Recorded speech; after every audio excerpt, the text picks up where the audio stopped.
Over the last 10 years of my professional audio career, I've had setups that ranged from a few $100s all the way up to outboard gear and even a tube console.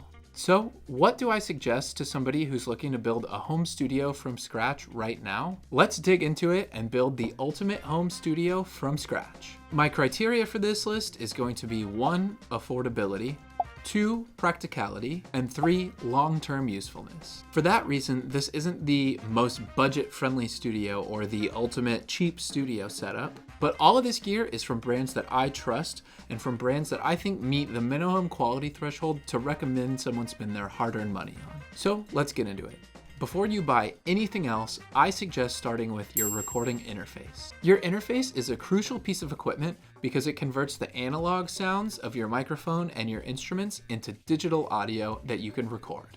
It's also what you're going to use to plug in your speakers or your headphones so that you can listen back to your recordings. And I'm going to offer up 2 options. Number 1 is the more affordable option, which is the Motu M2, and number 2 is the Universal Audio Apollo Twin. Both of these are 2-channel interfaces, meaning you can record 2 channels of audio at the same time. The Motu is my personal favorite budget interface because the preamps sound way better than they should at only around $200. And the Apollo Twin is my more expensive choice because, again, the preamps sound great, but it's also expandable via ADAT.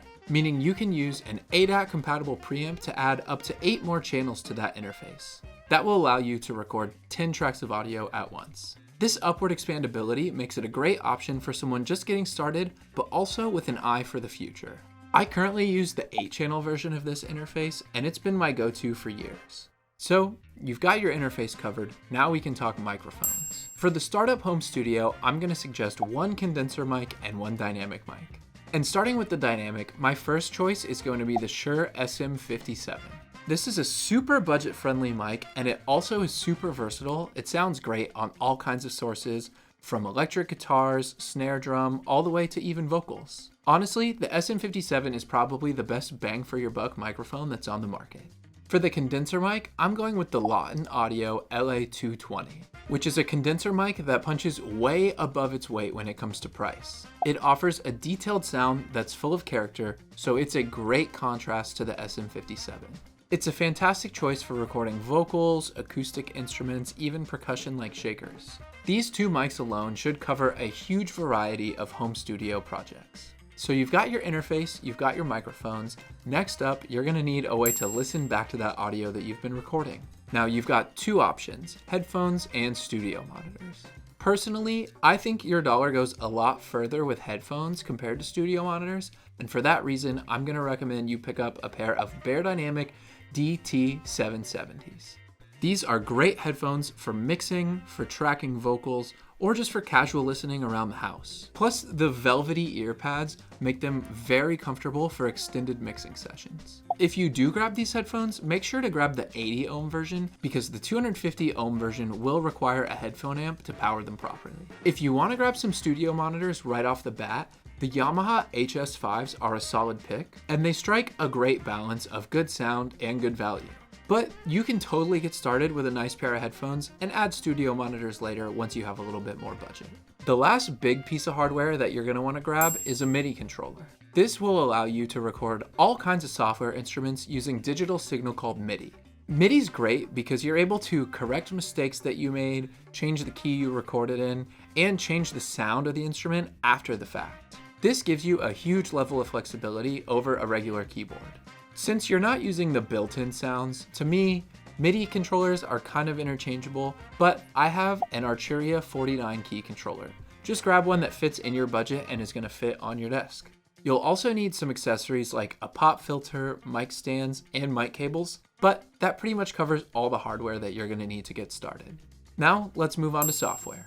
I've been a Pro Tools user for over a decade now, but I'm actually not going to suggest Pro Tools for someone who's just starting out. If your budget's already been stretched by all the hardware that you've had to buy, then I'm going to suggest you get started with some freeware. If you have a Mac, GarageBand is a super powerful recording software that is included with your computer in the App Store. GarageBand is an extremely powerful piece of software considering it's free. It comes with mixing plugins, some software instruments, and it really has everything you need to get started. If you like GarageBand, but you want to upgrade to something a little more powerful, then Logic Pro is another software from Mac that is like GarageBand, but just a step up. It has more editing features, lots of loops and built-in instruments, even more mixing plugins, but it's a one-time purchase of $200.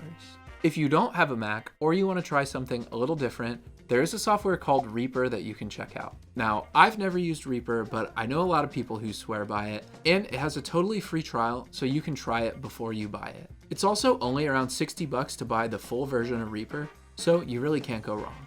Any one of these three options is definitely enough to get you started in your home studio. And Logic and Reaper are fully professional DAWs that you can totally use for years to come. As far as plugins go, I'm actually going to suggest that you don't buy any to get started. Instead, I'm going to suggest that you stick with the ones that are included with your DAW for free. When you're first starting out, it is important that you really learn what compression, EQ, reverb, delay, all of these effects are actually doing to your audio. So just focus on using the built-in plugins and really get to understand what you're doing to the audio. As far as software instruments go, again, your DAW is going to come with a few solid options, but there's a free synth called Vital that you can also install if you want to have even more sounds. If you're in the rock, singer-songwriter, country genres, and you want to experiment with more acoustic drum sounds, Steven Slate Drums is an awesome drum plugin that I use all the time. All this software can be yours from around $100 to $400 depending on what you get. So like I said, you totally do not need to break the bank on software when you're first starting out. So now you've got your shopping list put together. This video right here will help you make sure that you don't waste money on overpriced gear down the road.